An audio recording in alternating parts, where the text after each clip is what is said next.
What's up, YouTube? This is Too Raw for TV. Alright, so before I get into the video, I want to give a big shout out to the brother Vince M for the donation to the channel via the Cash App. Much respect to him for showing love. Once again, to Too Raw for TV, aka Too Raw for Sports. I salute you. So, I had a subscriber ask this question. He said, I never saw Magic Johnson play. So what makes him the GOAT? Now, he's talking about the point guard position. Magic is the consensus GOAT. Now, a lot of it has to do with his accolades. Okay? 5-time NBA champion.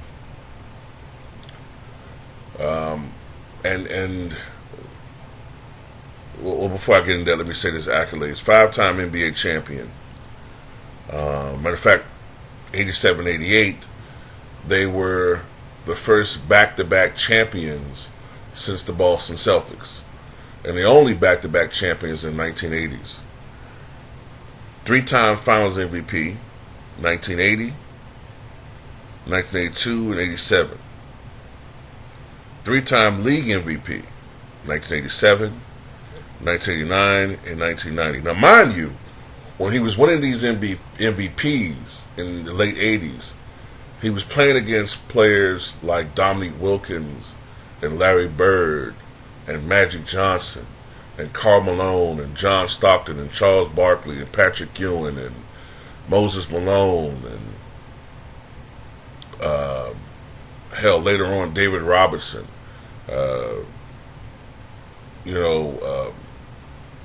Isaiah Thomas, Joe Dumars, Rolando Blackman, and I mean, it's just so many different. Even his teammate, competition for that award, Kareem Abdul-Jabbar, Kevin McHale at one point was in the mid '80s was an MVP candidate. So he was playing against so much top tier talent in competition for that award. But by the late 80s, Magic was seen as both the best player in the NBA in many people's eyes and the most popular. Now, in hindsight, people will say it was Jordan, but globally, for a while, you can make the argument it was Magic Johnson for a while, until the early 90s. 12-time NBA All-Star. 2-time NBA All-Star Game MVP. And the 92 performance was so memorable because Magic was sick. Magic had HIV. And at that time, we didn't even know if Magic was going to be here by the year 2000, or definitely 2005 had arrived. Like, literally, I remember when this happened, when Magic Johnson contracted HIV, and many people felt like, at best, he had 15 years. Because his athleticism, him being in shape, that might help him. But at the time, you got to remember, HIV was considered a death sentence. Some people survived a little bit longer than others. But, yeah, I remember Freddie Mercury is a good example here to use here. Freddie Mercury was at Live Aid in 85, I think it was. Live Aid, 85 or 86. He was a force of nature. But by the time their last album came out in 91, he looked like a ghost in that video, These Are the Days of Our Lives. And he died a few months later. That's what AIDS was doing to people back then. So for Magic to come out and have that type of performance in Orlando, I believe it was, in 92, being the MVP, not just playing well. People just hoped he played well. Nobody thought he would be the MVP. So for him to go out there and play that well showed that he could still play at a high level. 9-time All-NBA first team, All-NBA second team in 82, the NBA All-Rookie team in 1980. Some people think he should have won Rookie of the Year. 4 times he led the NBA in assists. It wasn't for Magic, maybe he did it more. Even though Magic was never seen as a strong defensive player, he led the league twice in steals. But later on as his career progressed, Magic didn't gamble as much defensively. But early on, he used to try to go for a lot of steals. But a lot of times when you do that, though, you can get burnt defensively. He gambled less on steals as his career progressed, so his steals per game went down.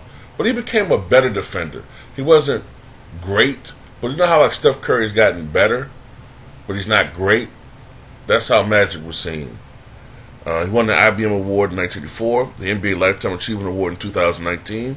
He's on the 50th and 75th anniversary teams. He's number 32 retired by the Los Angeles Lakers. I'm not going to go into his collegiate stuff too much, but, I mean, I will say this. He won he was the MVP for his collegiate team, the Michigan Spartans, over Larry Bird's Indiana State Sycamores in the 1979 championship game, which was a precursor to the Larry Bird Magic Johnson rivalry of the 1980s. And even though Magic was not a score-first point guard, he still averaged 19.5 points per game to go along with 7.2 rebounds and 11.2 assists per contest. Now, one of the biggest what-ifs, before I go further with Magic, is what would have happened had he not retired at the age of 32. He was only 32 years old when he retired due to having HIV. And he had many more years left. Because you got to remember, he had a strong 1991. They went to the finals. And Magic was playing extraordinarily well in those preseason games going into the 91-92 season until I believe when he went to Utah to play the Jazz. That's when he first felt sick. And I think he thought maybe he had the flu or something. Because they had already tested him. They had tested him, I believe. Or it was he went back to LA to get tested and then went back on the road, and then that's when they found the results. I think that might have been it. But he was balling. He was getting triple doubles, and if you go back to October of '91 and you look at some of the preseason games, he was balling. So he was still playing at a high level. What would have happened if he played for another 4 or 5 years? And I firmly believe that he would be in the GOAT conversation. And I also have a strong belief, too, that if Charles Barkley had still been available, I take it back. If Magic Johnson had been available in the early 90s, as far as that Laker team, I think Magic and Charles Barkley would have hooked up one another. I don't know why I feel that way, but I feel like instead of him going to Phoenix, I think I could see Charles Barkley playing with Magic Johnson in L.A. I think he would have went to L.A. Because I know one thing, the Sixers weren't going to trade him, Barkley, to another Eastern Conference team. And I could easily see Magic Johnson needing help as he's getting a little bit older, 33, 34, needing another force. And I can see Charles Barkley going there, and who knows what could have happened. They could have got some good free agent signings. They could have went to another finals. And if you got Charles Barkley and Magic Johnson on the same team, who knows? But aside from all of what I'm just saying, you got to remember, too, when Magic Johnson came into the NBA in 1979, this was a position-dominated sport. It was a center-dominated sport, not point guard-dominated. Not to say there hadn't been great point guards, but when you look at all the great teams in the history of the NBA at that time, they were all big men that dominated. Whether you're talking about George Mikan or power forwards like Paul Arizin or Dolph Schayes, Neil Johnston, or Bill Russell, Willis Reed, Bill Walton, Kareem Abdul-Jabbar, Wilt Chamberlain. They'd all been big men for the most part that won those championships. So Kareem Abdul-Jabbar was the man in LA. But as great as he was, those Laker teams were not enough to get over the hump. But you never thought that it would be a point guard that would be added to a team that would turn into a dynasty. So even though Magic was great playing the point in high school and college, we had seen players play other positions that were big, but by the time they went to the pros, because they're 6'9", or 6'8", or whatever, you got to play in the front court. And they were trying to get Magic playing in the front court. One of the fears that they had, and I think Jerry West had this fear too, because remember Jerry West was affiliated with the Lakers at the time, was that they thought that by Magic being so tall and having a high dribble, that he would get raked all the time by point guards and guards in general. And so therefore he would turn the ball over at a ridiculous rate, maybe 5-6 turnovers a game, and then he would fail and he had to be in the front court. Because we had never seen a point guard that big. The biggest point guards at that time, I would say, were probably Oscar Robertson, who was 6'5". So to have a guy that's 6'9" playing that position was something we hadn't seen in the NBA. So he was truly a transformative figure. Then y'all look at the fact too, the NBA was struggling at that time, man. They were struggling. Dr. J was doing all he could, but the league was struggling. The league had a contract I think at the time they had a contract with, I think they just signed over to CBS. I know they were ABC for a while. They had a contract with CBS, but most of those games that came on were like one game a week or 2 games a week or something. So a lot of the games that did come on were tape delayed games. They weren't aired live. Other shit was considered more profitable to play to put on. And the league was struggling, man. They needed stars. They had stars. Don't get me wrong. They had players that could play the game, but they didn't have the personalities. They didn't have the panache to draw in crowds and viewers. And Magic Johnson and Larry Bird, they did that. You notice how, like, a lot of times I say, well, the highest rated games in the past 10 years have almost always included Steph Curry and the Golden State Warriors. Well, take that and multiply it by 3 or 4. And that's what Magic Johnson and Larry Bird were doing. They took a league that was struggling to keep from folding teams. Like, I think if they had continued for a while, a few more years, the league would have probably have been forced to start contracting. Like, teams were going to have to start, like, folding. It was going from that to becoming the fastest growing sports league at that time. And another thing you got to give these guys credit to, Magic Johnson and others, salaries.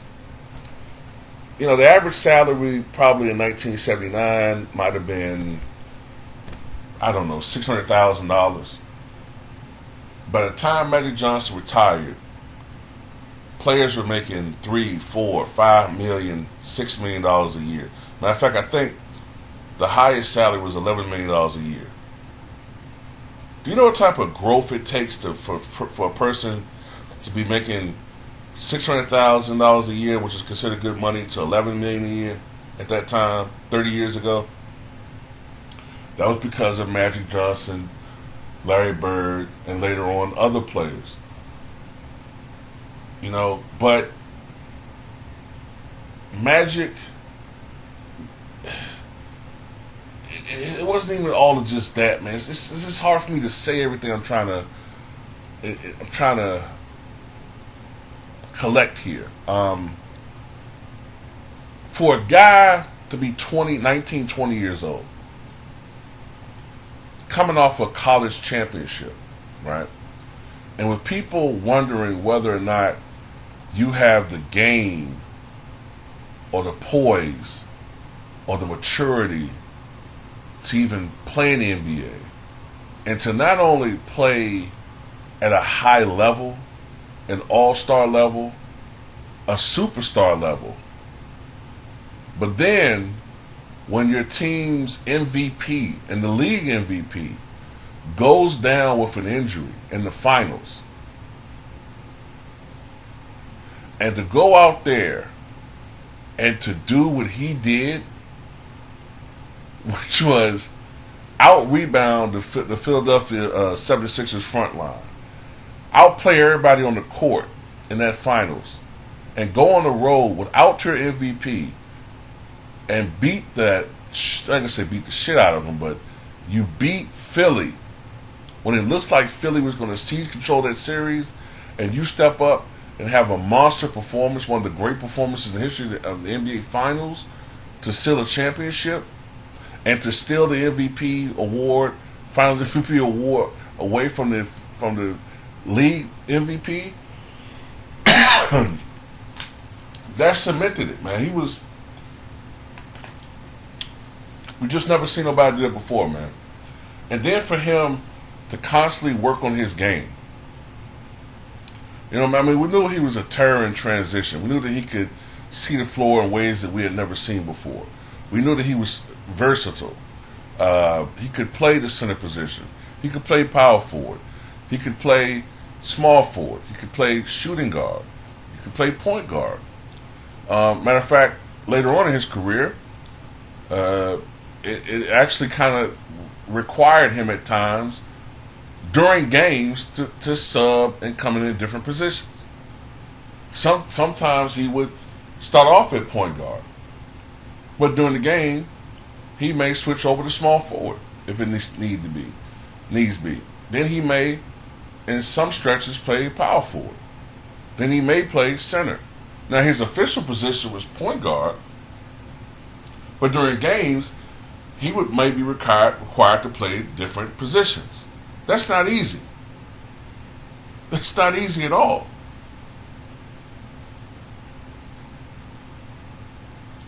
And then he was always working on his game. He worked on, after the '84 finals, after the defeat of the '84 finals, when they was calling him Tragic Johnson and all of that. When the Boston Celtics noticed that they could expose the fact that he didn't have much of a jump shot, well, then he worked on his shooting, worked on his his moves, worked on his post moves, started working on what he called a jump hook or a junior sky hook, to the point where he added that to his game. Matter of fact, he won a pivotal finals game with that same shot. Then you look at some of Magic's later highlights. If you look at Magic Johnson when he don't got the goatee no more, and he got the low cut, just like '89, '90 Magic, you'll see something different from what you see when he got the little, kind of like the fro. The earlier Magic, a lot of times he was scoring, he was taking to the basket, slashing, sometimes occasionally dunking on people. He won't like the most athletic dude. But then you start noticing Magic taking jumpers. He's shooting jump shots. Even taking some threes. I think the '89-'90 season, if I'm not mistaken, Magic shot 38% from downtown. That's how much he worked on his game. He was improving every year.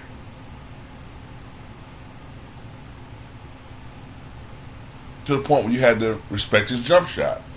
I remember one game against Run TMC in the '91 playoffs, he dropped 44 points. This was after Kareem Abdul-Jabbar. And that's what cemented it to me. Everybody talking about he couldn't win without Magic. He couldn't win without Kareem. He couldn't win without...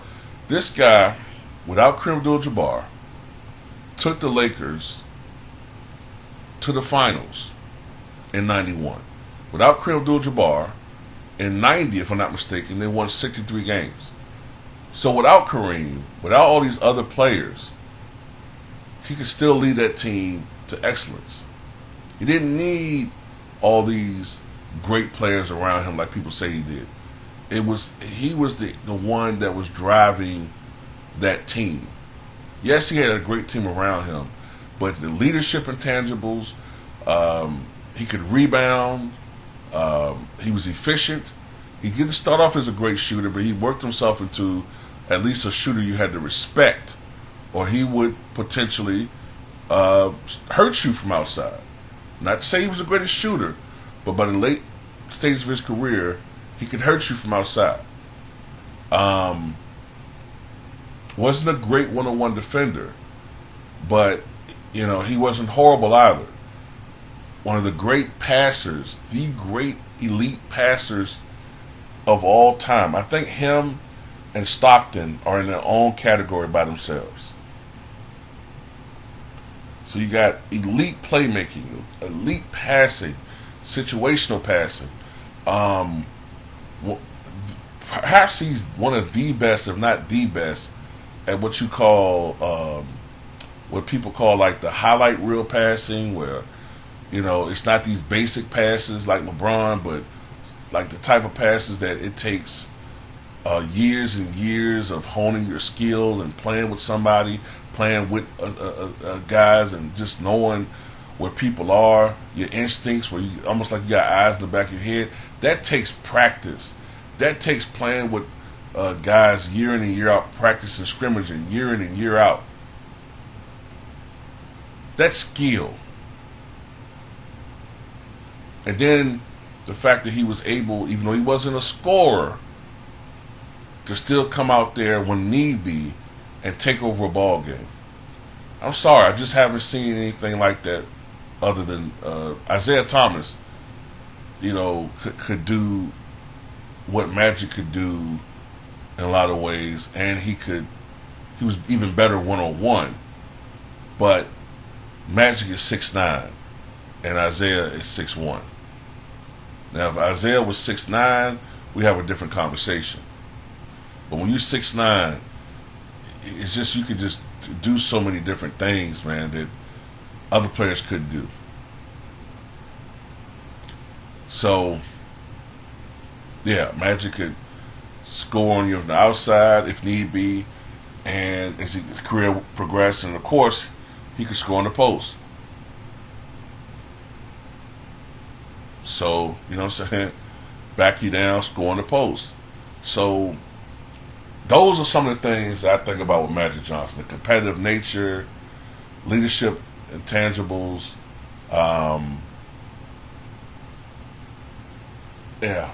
To me, he's the greatest point guard ever. And I'm pretty sure you guys can add some stuff to it, man. But I just don't think it's much of a debate. I know people keep trying to push Steph Curry, man, but let me tell you something. If Draymond Green was playing with the Lakers in the 80s, he wouldn't be pulling that shit that he pulls. He would not be pulling that shit that he pulls.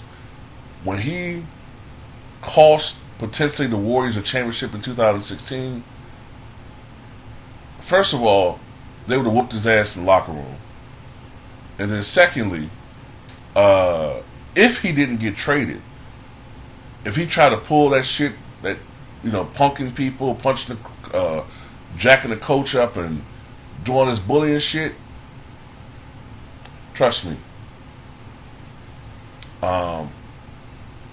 he wouldn't be doing that shit for long. But anyway, that's all I got to say on this one, man. Tell me what you guys think.